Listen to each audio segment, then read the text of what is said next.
Business man ہمیشہ ایسی business deal کرتے ہیں اور کوشش کرتے ہیں کہ جس میں زیادہ سے زیادہ پروفٹ ہو، مگر ایک بار مدینہ منورہ میں قحط آیا، لوگ دانے دانے کو ترسنے لگے۔ حضرت ابوبکر صدیق رضی اللہ تعالی عنہ کا وہ دور تھا۔ لوگ حضرت ابوبکر صدیق رضی اللہ تعالیٰ عنہ کے پاس آئے اور آ کر کہا کہ حضور ہمارے پاس اناج کی بڑی قلت ہے۔ آپ نے فرمایا کہ اللہ خیر کرے گا، شام تک کوئی نہ کوئی سبب بن جائے گا۔ اب کیا ہوا کہ حضرت عثمان غنی رضی اللہ تعالی عنہ کے 1000 کے قریب اونٹ کسی اور ملک سے اناج سے لدے ہوئے مدینہ منورہ میں آ گئے۔ تو اب تو یہ منوپلی ہے نا، اب تو یہ شاندار موقع تھا بہت زیادہ پیسے کمانے کا۔ بہرحال مدینہ منورہ کے جو بزنس کمیونٹی کے لوگ تھے، جو فوڈ اسٹف کا، جو اناج کا کام کرتے تھے، وہ سارے حضرت عثمان غنی رضی اللہ تعالیٰ عنہ کے گھر آ گئے اور کہا کہ حضور یہ اناج ہمیں بیچ دیجئے، ہم مدینے میں ڈسٹریبیوٹ کریں گے، ہم بیچیں گے۔ آپ نے کہا ٹھیک ہے، بزنس ڈیل بناتے ہیں، اور آپ نے اپنے کمرے میں سب کو انوائٹ کر لیا۔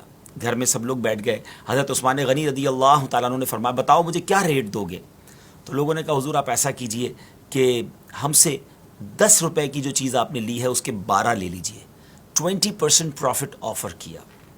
آپ نے کہا نہیں مجھے اس سے زیادہ مل رہا ہے۔ لوگوں نے کہا حضور پھر آپ ایسا کیجئے کہ 10 کے 13 لے لیجئے، 30% پروفٹ لے لیجئے۔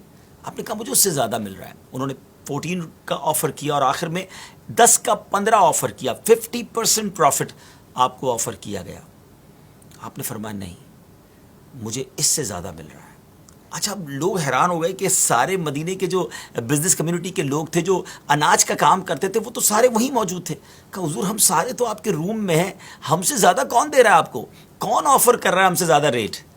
تو آپ نے فرمایا میرا رب مجھے 1 کا 10 دے رہا ہے، کیا تم میں سے کوئی ہے جو مجھے اس سے زیادہ پروفٹ دے، اس سے زیادہ نفع دے؟ لوگوں نے کہا نہیں حضور اس سے زیادہ تو ہم میں سے کوئی بھی نہیں دے سکتا۔ تو اب سبحان اللہ، حضرت عثمان غنی رضی اللہ تعالیٰ عنہ نے اس وقت وہ تاریخی اناؤنسمنٹ کیا، ہسٹوریکل اناؤنسمنٹ کیا کہ اے لوگوں گواہ ہو جاؤ، میں اللہ کو گواہ بناتا ہوں، یہ اللہ کی راہ میں خیرات کرتا ہوں۔ مدینے کے مسلمانوں پر آپ نے صدقہ کر دیا اور لوگوں کو فری اناج جو ہے وہ بانٹ دیا۔ عقل تو یہ کہتی ہے کہ یہ تو موقع تھا پیسے کمانے کا، یہ تو موقع تھا خوب مال بنانے کا، مگر انہوں نے اللہ سے کاروبار کیا اور اللہ کے وعدوں پر ایسا سچا انہیں یقین تھا۔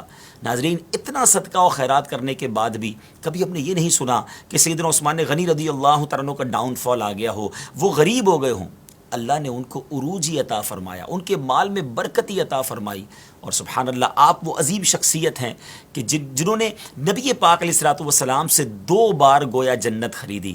نبی پاک علیہ الصلوۃ والسلام نے اپنی 2 صاحبزادیاں یکے بعد دیگرے ان کے نکاح میں بھی دیں، آپ ذو النورین بھی کہلائے۔